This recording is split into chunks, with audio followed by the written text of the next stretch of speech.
At kaugnay po ng balitang yan, makakapanayan po natin si Attorney Ferdinand Topacio, abogado ng mga Parohinog. Attorney Topacio, magandang hapon po sa inyo. Opo, magandang hapon. Buhay po kayo at lahat ng ugat sa inyong katawan. Apo, Attorney, dito ho sa nangyari, ano po, ano ang susunod na hakbang ng kampo ng mga Parohinog at lalo na yung nalipat po sila dito sa Camp Crame? Nandito nga po ako sa Department of Justice ngayon at hinihintay ko po sila sapagkat ang impormasyon pong ibinigay sa amin ng CIDG ay i-inquest daw po ngayong araw na ito. Sapagkat nasa batas naman po yan, dapat daw within 36 hours after a warrantless arrest ay dapat i-inquest at mag-file ng charges. Otherwise, ay hindi po pwedeng i-continue yung kustodiya.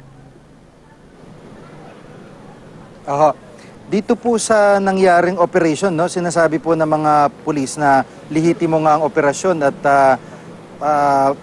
sumabog na granada yung maaaring naging dahilan kung bakit namatay yung mga Parohinog at iba nilang kasamahan na nabitiwan po nung isa sa mga tauhan ni Mayor.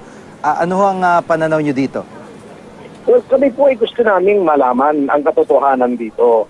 Sapagkat hindi po makipagkakaila na 15 po ang namatay dito. Pati na po yung asawa ni Mayor Parohinog, isang matandang babae, marami pong namatay dito eh. So ang nais naman po naman namin dito ay malaman at ang katotohanan sapagkat marami pong question ang sumasagi sa aming isipan dito tungkol po dun sa pagsaserve ng warrant. At yung katulad po noong bakit dinisable at sinira yung CCTV. Ano po, bakit, actually po, ang nagtataka kami, kanina po, nang nasa Crame po kami, humihingi po kami ng copy ng warrant, wala pong maibigay sa aming warrant para makita po sana namin kung tama po o hindi yung pag-serve ng warrant, sapagkat yung pong warrant kapag sinaserve po ng gabi ay may kondisyones po yan, sapagkat ang general rule po dyan ay ang warrant sinaserve kapag umaga during reasonable hours. Pwede rin po sa gabi, ngunit dapat po nakasaad dun sa warrant na yung bagay na kukumbiskahin ay po ay nasa isang let's say motor vehicle o nasa katawan ng isang tao na gabi lamang po matatagpuan doon sa lugar kung saan po hahalugugin. So gusto po namin malaman lahat yan eh. At marami pong question na kung bakit brown out po bigla, yan ba'y sinadya o talagang brown out doon. Marami pong question kung bakit naging ganito na isang routine lang na service ng search warrant ay naging parang massacre na po. Opo, pero yun hong, kumbaga, yung dating pamumuhay ng mga Parohinog, hindi ba talaga papunta dun yung direksyon na kanilang tinataha kung saan talagang aabutin sila sa dead end nung dati nilang pamumuhay na hindi naman lingid sa kalaman ng lahat na nasangkot ang kanilang mga pamilya sa bank robbery at kung ano-ano pa. Attorney.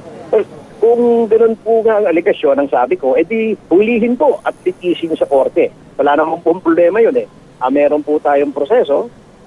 Ang isang taong inakusahan ng krimen, halimbawa nag-search po. Let's say, nag-search, may nakitang, let's say, droga or sinasabing may nakitang mga unlicensed firearms, di kunin po ng maayos at ilitisin po natin sa korte. Tulad po, hayaan na ang korte ang magsabi kung sila nga ay sangkot sa droga, sangkot sa bank robbery, sangkot sa illegal possession of firearms. Pero ang issue po dito sa ngayon, sapagkat malayo pa po yung, ililitis pa po yan, ang issue po sa ngayon, yung pong pag-serve ng warrant. Hindi naman po porket ikaw inaakusahan ng ganito at ganon, ay hindi na dapat maging legal yung pag-serve ng warrant. Meron po tayong mga rules sa pag-serve ng warrant, yung po ang dapat sundin ng ating kapulisan. Opo, yung sinasabi po ni Vice Mayor Princess na itinanim yung mga ebidensya, yung droga, baril, balat, kung ano-ano pa, ano ang tingin nyo rito? Well, yun po ay kailangan patunayan po namin sa korte.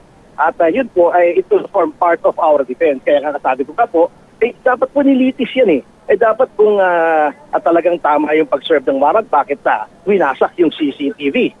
So yun po dapat pong maliwanagan. Sa ngayon po, sa ngayon, kapag wala naman pong problema kung kami maglilitis, we will go through the process at kung anong sabihin ng korte, yun na po.